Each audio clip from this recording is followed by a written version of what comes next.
Hello friends, data structure सीखने की इस सीरीज में आज हम देख रहे हैं बाइनरी सर्च का प्रोग्राम।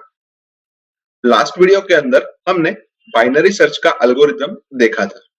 तो अगर हम उसी एल्गोरिदम को यहाँ पे इंप्लीमेंट करें तो हमें एक फंक्शन की जरूरत पड़ेगी और उस फंक्शन का नाम हम रखेंगे कि बाइनरी सर्च, जिसके अंदर हमें तीन पैरामीटर पास करने थे। पहला पैरामीटर था एक एरे, तो हम उसके लिए लिख देते हैं कि इंटीजर एरे ए।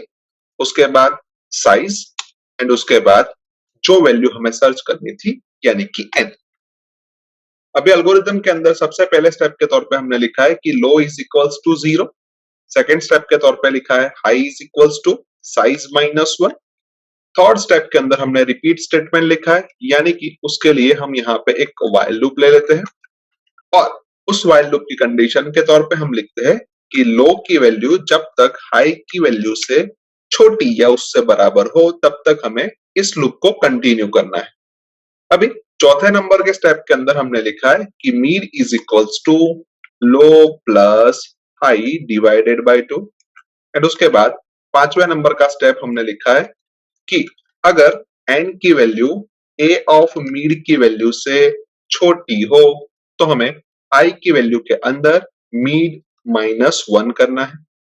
अगर ऐसा नहीं है तो हमें एक और कंडीशन चेक करनी है और उस कंडीशन के अंदर हम चेक करते हैं कि n की वैल्यू a ऑफ मीड की वैल्यू से ज्यादा है तो लो की वैल्यू मीड प्लस 1 से रिप्लेस करते हैं। एंड अगर ये कंडीशन भी गलत है तो हम एल्स ब्लॉक के अंदर मीड की वैल्यू को रिटर्न करते हैं, यानी कि रिटर्न मिड। और ये पूरा व्हाइल लूप खत्म हो जाए उसके बाद हम सिंपल सा एक और रिटर्न स्टेटमेंट लिखते हैं कि रिटर्न माइनस 1, यानी कि अगर हमें हमारा n एरे के अंदर मिल जाता है तो हम मिड की वैल्यू रिटर्न करते हैं और अगर एरे के अंदर n नहीं मिलता तो हम माइनस 1 रिटर्न करते हैं। भी माइनस 1 एक इंटीजर है और मिड की वैल्यू यानी कि कोई इंडेक्स वैल्यू होगी वो भी एक इंटीजर है, यानी कि हम ऐसा कह सकते हैं कि जो भी हमने फंक्शन लिखा है उसकी रिटर्न टाइप के तौर पे हम इंटीजर लिख देंगे। एज वेल एज इसके अंदर जो तीन वेरिएबल हमने यूज किए हैं यानी कि लो, हाई एंड मिड, वो तीनों वेरिएबल को हम यहाँ पे डिक्लेयर कर देते हैं। अभी जब भी हम कोई फंक्शन बनाते हैं तो फंक्शन डिक्लेरेशन के साथ साथ function definition as well as function calling की जरूरत पड़ती है। तो यहाँ पे हम फंक्शन डिक्लेरेशन लिखे तो उसके लिए हमें कुछ ऐसा लिखना पड़ेगा कि इंटीजर बाइनरी सर्च और उसके अंदर तीन पैरामीटर, यानी कि सबसे पहला पैरामीटर इंटीजर एरे, उसके बाद दो इंटीजर। और अगर हम इस फंक्शन को कॉल करना चाहते हैं तो हम मेन के अंदर सीधा लिख देते हैं कि बाइनरी सर्च और उसके अंदर तीन parameter, let's say a, size and n। अभी फंक्शन कॉलिंग के ऊपर हम CLR SCR स्टेटमेंट लिख देते हैं ताकि हमें कोई प्रीवियस आउटपुट दिखाई ना दे और उसके बाद हम गेट ch स्टेटमेंट लिख देते हैं।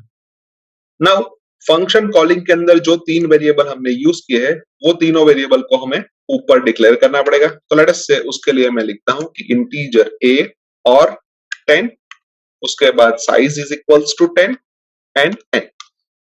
अभी जो एरे हमने यहाँ पे डिक्लेयर किया है उस एरे को हमें यूजर के पास से लेना पड़ेगा। तो उसके लिए हम यहाँ पे एक फॉर लूप ले लेते हैं और फॉर लूप के अंदर हम लिखते हैं कि i is equals to 0, i less than size and i plus plus, जिसके अंदर हम एक प्रिंटफ स्टेटमेंट लिखते हैं, जिस प्रिंटफ स्टेटमेंट के अंदर हम लिखते हैं कि enter a of percentage d और परसेंटेज d की वैल्यू हम i से रिप्लेस कर रहे हैं। सेम वे एक स्कैनफ स्टेटमेंट लिखते हैं और उस स्कैनफ स्टेटमेंट के अंदर हम लिखते हैं कि percentage d address of a of i। उसके बाद जो वैल्यू हमें सर्च करनी है उसको भी हम यूजर के पास से ले लेते हैं। तो उसके लिए एक प्रिंटफ स्टेटमेंट लिखते हैं और उसके अंदर मैसेज के तौर पे लिखते हैं कि enter a number to be searched and उसके बाद एक स्कैनफ स्टेटमेंट लिखते हैं, जिस स्कैनफ स्टेटमेंट के अंदर हम मैसेज के तौर पे लिखते हैं कि percentage d address of n। अभी बाइनरी सर्च नाम का जो फंक्शन हमने यहाँ पे कॉल किया है वो हमें कुछ इंटीजर वैल्यू रिटर्न कर रहा है, तो उसको हम i नाम के वेरिएबल के अंदर स्टोर करवा देते हैं और i की वैल्यू हम चेक करते हैं कि क्या आती है।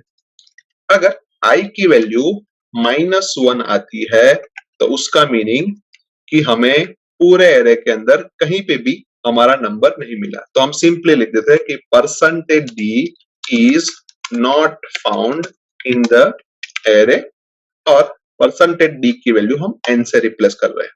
एंड अगर i की वैल्यू -1 नहीं है तो हमें हमारा एलिमेंट मिल चुका है, तो उसके लिए हम प्रिंटफ स्टेटमेंट के अंदर सिंपल सा मैसेज लिखते हैं कि percentage D is found in the array at percentage D location, और फर्स्ट परसेंटेज डी की वैल्यू हम n से और सेकंड परसेंटेज डी की वैल्यू हम i से रिप्लेस कर रहे हैं। अभी यहाँ पे हमारे प्रोग्राम का पूरा लॉजिक हमने लिख दिया है, तो उसको एक बार हम टेस्ट करके देख लेते हैं।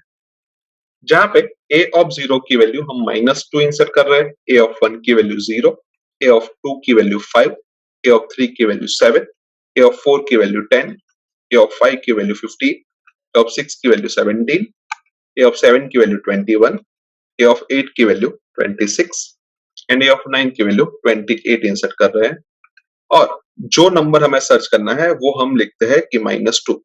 तो हमें आउटपुट के तौर पे मिल रहा है कि -2 is found in the array at 0 location, जो कि परफेक्टली सही है। एक और बार प्रोग्राम को टेस्ट करते हैं, जहां पे हम a ऑफ 0 की वैल्यू 1, a ऑफ 1 की वैल्यू 2, a ऑफ 2 की वैल्यू 3, a ऑफ 3 की वैल्यू 4, a ऑफ 4 की वैल्यू 5, a ऑफ 5 की वैल्यू 6, a ऑफ 6 की वैल्यू 7, a ऑफ 7 की वैल्यू 8, a ऑफ 8 की वैल्यू 9 और a ऑफ 9 की वैल्यू 10 इंसर्ट कर रहे हैं, और जो नंबर हमें सर्च करना है वो नंबर के तौर पे हम इंसर्ट कर रहे हैं 11। तो हमें आउटपुट के तौर पे मिल रहा है 11 is not found in the array, जो कि परफेक्टली सही है।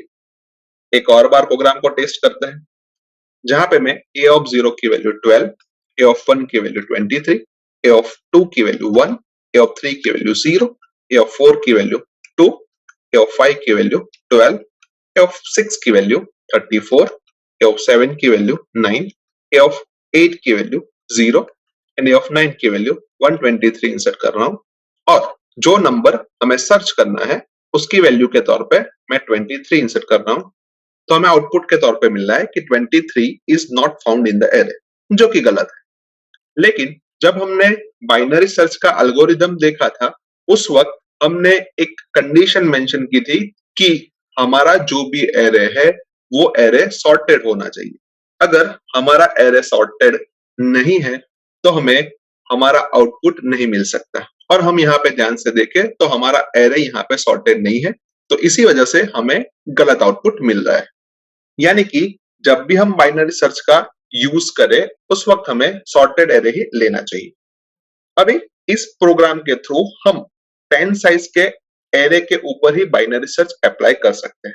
अगर यही चीज हमें 10 साइज से ज्यादा साइज के एरे के ऊपर अप्लाई करनी हो तो हम यहाँ पे एक कांस्टेंट डिक्लेयर कर देते हैं, लेट अस से एज डिफाइन साइज और 5, और यहाँ पे एरे की साइज भी हम 5 ले लेते हैं। यहाँ पे जो हमने साइज नाम का वेरिएबल लिया है उसको यहाँ से हम रिमूव कर देते हैं।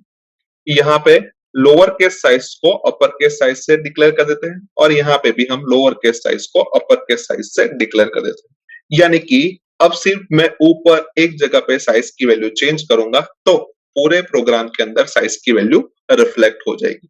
यानी कि सिर्फ एक जगह पे चेंज करने से हम किसी भी साइज के एरे के ऊपर बाइनरी सर्च अप्लाई कर सकते हैं।